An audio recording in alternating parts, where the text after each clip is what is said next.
The Rules of Court, 2019 Amendments to the 1997 Rules of Civil Procedure or AM number 19-10-20-SC. So the Rules of Court is promulgated by the Supreme Court pursuant to the provisions of Section 5, Paragraph 5 of the Article 8 of the Constitution, where the Supreme Court hereby adopts and promulgates the following rules concerning the protection and enforcement of constitutional rights, pleading, practice, and procedure in all courts, the admission to the practice of law, the integrated bar, and the legal assistance to the underprivileged. So let's start with Rule 1. The general provisions. Section 1 stipulates the title of the rules. These rules shall be known and cited as the Rules of Court.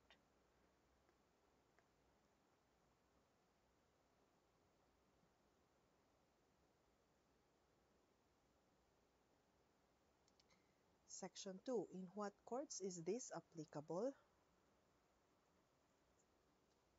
These rules shall apply in all courts except as otherwise provided by the Supreme Court.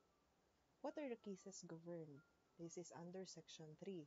So these rules shall govern the procedure to be observed in actions, civil or criminal, and special proceedings. So it applies in all courts. It governs procedures of civil, criminal, and special proceedings. So what is a civil action?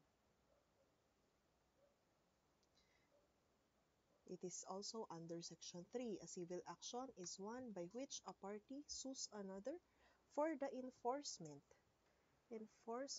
of or protection of a right or the prevention or redress of a wrong. A civil action may either be ordinary or special, but both are governed by the rules for ordinary civil action, subject to specific rules prescribed for a special civil action. What is a criminal action? A criminal action is one by which the state prosecutes a person for an act or omission punishable by law. So what is an example? Since these criminal actions is where the state prosecutes a person, the titles of the information involves People of the Philippines versus X, People of the Philippines versus Juan de la Cruz. Okay. How about a special proceeding? A special proceeding is a remedy by which a party seeks to establish a status, a right, or a particular fact. What are the example of this? When you file for a guardianship, when you file for declaration of insanity of a person, those are special proceedings because you seek to establish a status, a right, or a particular fact. Okay, Section 4. In what cases these rules of court is not applicable? So these rules shall not apply to election cases, land registration, cadastral, naturalization, and insolvency proceedings, and other cases not herein provided for, except by analogy or in suppletory character, and whether practicable and convenient.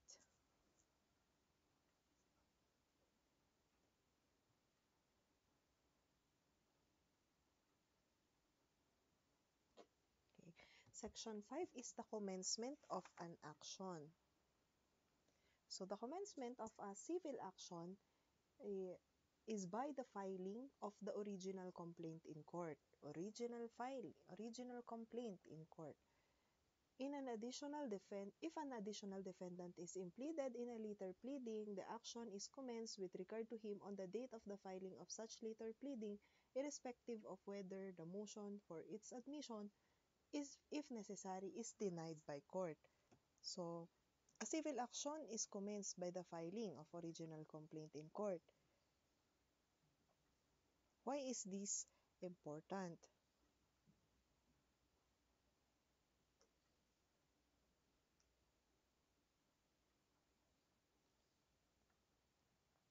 So, the commencement of an action is important because it is how we would know the rule, it is how we would know that um, It is how we would know the interruption of the prescription of the period and the application of litis pendentia. It has here in the in another sentence in section 5, if an additional defendant is pleaded in a later pleading, the commencement with regard to him is on the date of the filing of such later pleading. So example, on July 1, 2025, okay, P filed a complaint with the RTC against X. Okay, so X replied. Okay, on September 16, on the same year, September 16, 2025, that's July, August, September, that's 2 months after, P filed an amendment complaint to implead Y as an additional defendant. So, when is the action deemed commence? So, as to X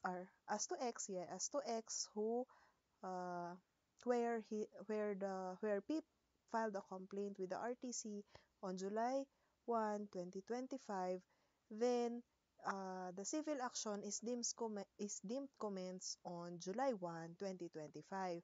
But with regard to Y, the later pleading was filed on September 1, 2025, then the commencement of an action as to Y is deemed to be on September 1, 2025. Okay? Section 6 is the construction. Section 6 states that these rules shall liberally construed in order to promote their objective of securing a just, speedy, and inexpensive disposition of every action and proceeding. So, how is it construed? It is liberally construed in order to promote just, speedy, and inexpensive disposition.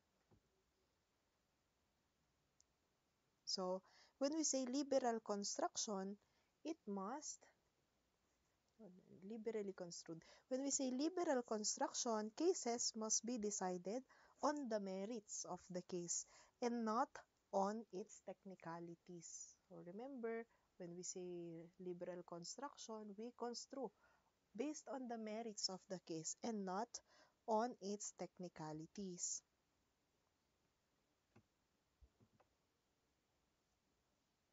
However, we have to note that the Supreme Court has the power to suspend or set aside its own rules kasi siya rin ang gumawa. So, it also has the power to suspend and set aside its own rules in the higher interest of justice. So, for the interest of justice, the Supreme Court may suspend or set aside its own rules. So, that ends Rule 1.